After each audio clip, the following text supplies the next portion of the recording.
Psalm 105. Sagt ihm Danke. Bettet um seine Nähe. Machet unter den Völkern bekannt, was er alles da hat. Singet und spielet mit uns für ihn. Und besinnet euch über all seine Wunder. Rühmet euch nur wegen seinem heiligen Namen. Freut euch, ihr, wo ihn sucht.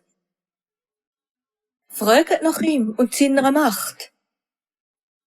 Sucht seine Augen. Und vergesset nicht seine Zeichen und Wunder, die er einmal da hat. Denkt an seine Urteilssprüche, ihr Abrahamiten, ihr Jakobssöhne. Er hat euch wollen als seine Kind. Das ist er, unser Gott. Seine Wirkung ist auf Erden überall da. Und er denkt immer am Bund, den er geschlossen hat. Wenn man sein Wort gegeben hat, dann bleibt er treu, durch alle Generationen.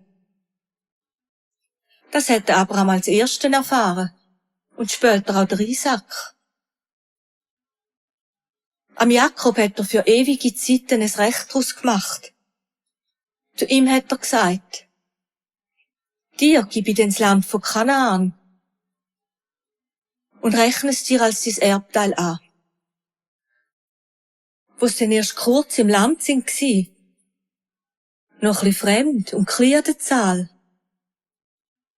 haben sie da und dort gelebt, so wie Nomaden. Er hat ihnen von niemandem etwas antun.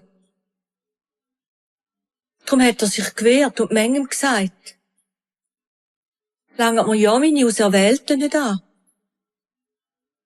Und lasst den Propheten kein Leid geschehen. Wo er einen Hunger ins Land hat kommen und es dann am Brot gefehlt hat, hat er noch einen von ihnen vorausgeschickt, den Josef. Den haben sie verkauft als Sklave. Sie haben ihm die Füsse an die Kette gelegt und haben ihm die Seele mit Eisen gequält. Aber nicht länger als bis zur Zeit, wo alles eingetroffen ist von den Träumen. Da hat sich sein Wort als wahr erwiesen. Er hat den König zu ihm geschickt, um die Fesseln zu lösen. Der Herrscher hat ihm Freiheit gegeben und hat ihn als Verwalter über sein eigenes Haus und sein Hab und Gut eingesetzt. Um durch seine Beschlüsse seine Fürsten an sich zu binden und um die älteste Weisheit zu lernen. Und dann sind die Brüder herabgekommen, bis auf Ägypten. Und dort sind sie geblieben als Gäste. Ein Volk sind sie geworden, weil er sie fruchtbar gemacht hat und stark. Viel stärker noch als die Ägypter. Die haben das Volk angefangen zu hassen. Sie haben ihre Sklaven böse überlistet.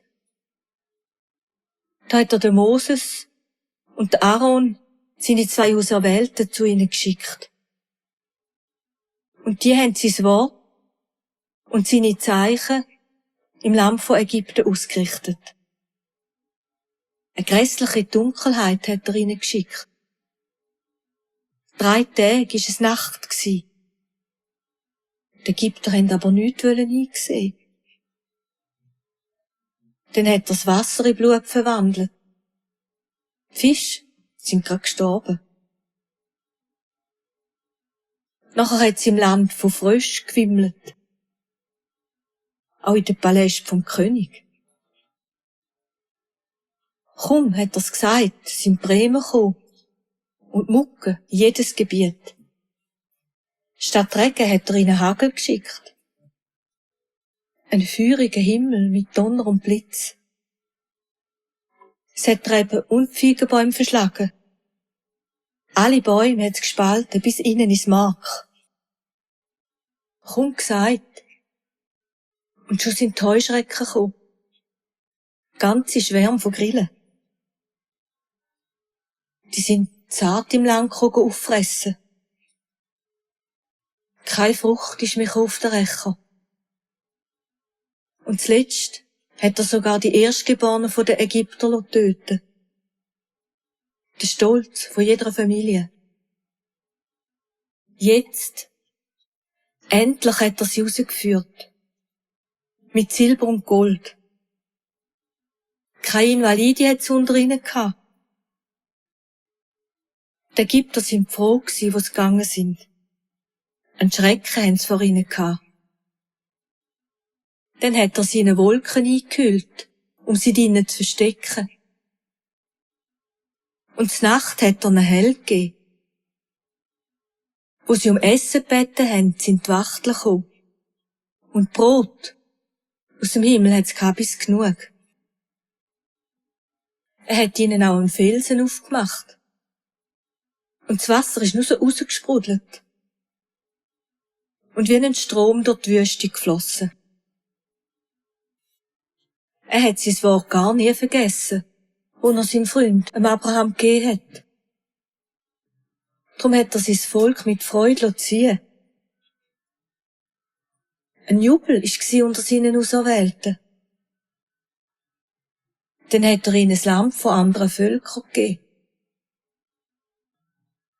Die Mühe von diesen Nationen haben sie erben. Weil er jemanden haben wollte, der seine Weisungen auf Erde hütet und zu seiner Tora schaut.